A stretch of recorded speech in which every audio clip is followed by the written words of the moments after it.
Hi guys, कैसे हैं आप लोग? It's always a pleasure to record a video for you on some important topic. So today I'm bringing for you a video on Buddhism, and I'll be making some small videos and covering Buddhism, which is an important topic for prelims as well as mains. And as you must be familiar with this fact that almost every year a question is asked on Buddhism and Jainism in prelims. So let's start, guys. An important topic from Indian art and culture and Indian history, and you can correlate it with the present realities around the world. And India being the birthplace of both the religions like Buddhism and Jainism, so it is an important topic for our exam. So let's start, guys, without wasting any time. My name is Samriddhi Mamgai, and let's start this beautiful journey on Buddhism. So, Buddhism is an important religion that came into being around 2500 years ago, and it is one of the world's great religion, and it contributed to the evolution of Asian civilization right from its birth. So, introduction. Buddhism is based on the teachings of Siddhartha, who is also known as Gautam, and he lived during the end of 6th and beginning of the 5th century BC. He was one of the most influential teacher of his time. So the time when Buddhism came into being, it was the time when number of Mahajanpads they were coming into being, and Magad became a very important Mahajanpad at that time. And again, there were some of the problems that were creeping Hinduism. So, as you know, there was a Varna system, which was based on occupation in the early Vedic period. But during the later Vedic period, the Varna system, it became rigid and hereditary. So that means if a child is born to a Vaishya, he will be Vaishya, not based on occupation, but based on birth. So this was the reality of that time. And in the Varna system, the Brahmins were at the top, followed by Kshatriyas, who were the ruling class, but they were below Brahmins. And then Vaishyas, who were the principal taxpayers, they were third in the ladder. At the lowest step were the Shudras. So this was the hierarchy that was being followed. And Brahmins, they were given a lot of, gifts, and they were exempted from paying taxes. So whenever they performed yajna, most of the time they asked for animal sacrifices. So the animal sacrifices was also hurting the economy of that time. Beginning of two new religions, that is Jainism and Buddhism, took place at that time by the Kshatriya princes. So let's start the quick facts. Siddhartha was born at Lumbini, which is in present-day Nepal, in 563 BC. And the name of his mother was Mahamaya. So before his birth, Mahamaya, she dreamt of an elephant holding a lotus in his trunk and descending into her womb. So this was the dream. And she gave birth to Siddhartha in a grove of sal trees in Lumbini near Kapilavastu. So at that time, she was going to her parents' house, and in between, in Lumbini, she gave birth to Siddhartha. Then his father's name was King Sudhodana, and he was the chief of Sakya's tribe. It was a small tribe in Himalayan foothills. His wife's name was Yashodhara, and his son name was Ram. Now coming to the next slide, his horse name was Kanthak, and his charioteer was Chana. So at the time when he was born, when Siddhartha was born, there was a prophecy by a soothsayer who said that he would become a universal teacher. And hearing this, his father, he resolved that he should have a sheltered upbringing in the palace. So he was not allowed to go outside the palace so that this prophecy does not come true. And he was growing within the palace. So he had a sheltered upbringing. One day, what happened is he persuaded his charioteer to take him to the city.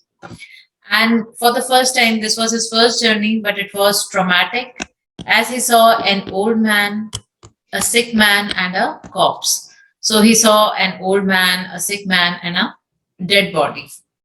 So he was deeply disturbed by seeing these. And then he saw a beggar who was, wearing a robe, and he was having smile on his face. So Siddharth, he decided that he too would adopt the same path, and he understood that the harsh reality of life is death. So he took the path of this beggar. Now, here is the chronology of important events of his life. First of all, he left his house at the age of 29. So this event is known as Mahabhinishkraman or the Great Renunciation. At the age of 29, he left his wife and son, and he left his house, and this event is called Mahabhinishkraman or the Great Renunciation. Second important event is Nirvana or enlightenment. So for 6 years, he used some extreme methods. He tortured himself until he became a walking skeleton. So he understood that there is no use of using such extreme methods. So he abandoned these methods and he meditated. And he finally attained nirvana or enlightenment at Gaya in Bihar. So Gaya is second important place which is associated with Siddhartha. After this event, he came to be known as Buddha or the Enlightened One. Okay. Now, the third important event of his life is Dharma Chakra Parivartan or turning the wheel of law. So, once he attained Nirvana or enlightenment, he gave first sermon to 5 companions at the deer park near Banaras. So he gave his first sermon at Sarnath. So Sarnath is the third important place associated with Siddharth, or you can say Lord Buddha. And this event is known as Dharma Chakra Parivartan. And the fourth important event is Mahaparinirvan. Mahaparinirvan. So he left the mortal world at the age of 80 in 483 BC at Kushinagar, which is in UP. So he left the world at Kushinagar, and this event came to be known as Mahaparinirvan. So these are some of the important events of his life and some of the important places associated with Buddha. Now there are Asht Mahasthans, or you can say 8 places which are revered as the holy places. Now what are these places? 4 places I have already told you. Lumbini, which is the birthplace, here Lumbini. Second is Bodh Gaya in Bihar, where he attained Nirvana. So Bodh Gaya. Third place is Sarnath in UP, where he gave his first sermon, which is also known as Dharma Chakra Parivartan. So this is Sarnath in UP, the third important place. Fourth important place is Kushinagar in UP. Kushinagar was the capital of Malla Kingdom, which was a republic, and it was linked with Mahaparinirvan of Buddha. That means he left the mortal world at Kushinagar. Now, the fifth important place is Rajgir in Bihar. So, Rajgir was the first capital of Magad, where Buddha gave 2 of his famous sermons. Then the next place after Rajgir is Shravasti in UP. So here is Rajgir in Bihar, and then we have Shravasti in UP. Shravasti was the capital of Koshal Kingdom, and Buddha spent some time here. So most of his sermons he gave here. Then the seventh important place is Sankhya, which is again in UP.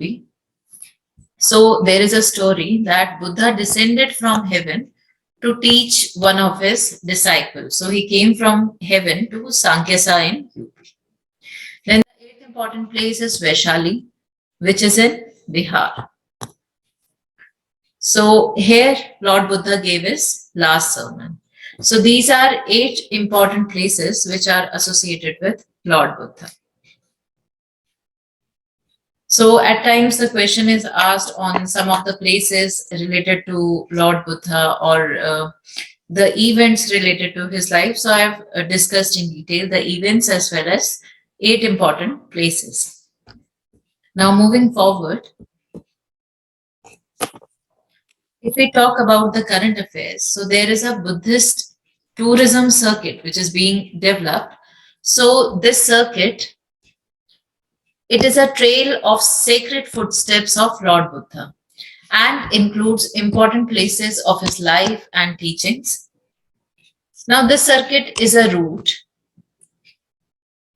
that follows footsteps of Buddha right from Lumbini, his birthplace, through Bihar, where he attained enlightenment, to Sarnath and Kushinagar. So, to Sarnath, where he gave his first sermon, and Kushinagar, where he left the world. So, recently, Ministry of Tourism has sanctioned 5 projects for Buddhist circuit development under Swadesh Darshan scheme. So, number of circuits are being developed under this scheme, and Buddhist circuit is one of them. Okay, so Swadesh Darshan scheme is a central sector scheme. It was launched in 2014 and 15, and under this scheme, some theme-based tourist circuits are being developed. So, among the 15 such circuits, Buddhist circuit is one. Now, this Buddhist circuit, it was also in news recently when the Prime Minister inaugurated the Kushinagar International Airport in UP. So, this airport will help connect the key Buddhist pilgrimage sites. Recently, 20th October 2021, it was celebrated as Abhidhamma Day at Kushinagar, UP. Eminent monks, so monks, they came from Sri Lanka, Thailand, Myanmar, South Korea, Nepal, Bhutan, Cambodia, and ambassadors of various countries, they took part in this event. And so this day marks the end of 3-month rainy retreat, which is known as Varshavas or Vasa for the Buddhist monks and nuns. So what happens is that at that time Lord Buddha used to teach for the months together, and during the rainy season they would stay. Lord Buddha would stay along with his followers at one place. So there was a break, and for the rest of the months he would wander, teaching the people. So this 3-month rainy retreat, which is known as Varshavas or Vasa, so Abhidhamma Day marks the end of this rainy retreat of 3 months. So during this time, monks and nuns, they stay at one place in Vihara and monastery and they pray. And according to the Buddhist beliefs, Abhidhamma Day is the day when Lord Buddha, he descended from heaven. That means he returned from heaven after teaching his mother. So he came back from heaven after the gap of 3 months, and he returned after teaching Abhidham Pitaka, which is one of the sacred book of Buddhism, to his mother in heaven. So his followers marked this 3-month time by staying at one place and praying. This was the Abhidhamma Day. So these are all the updates and quick information on Buddhism by me, Samriddhi Mamgai. I hope you like the video. If you like the video, please like, subscribe and share it. Thank you so much.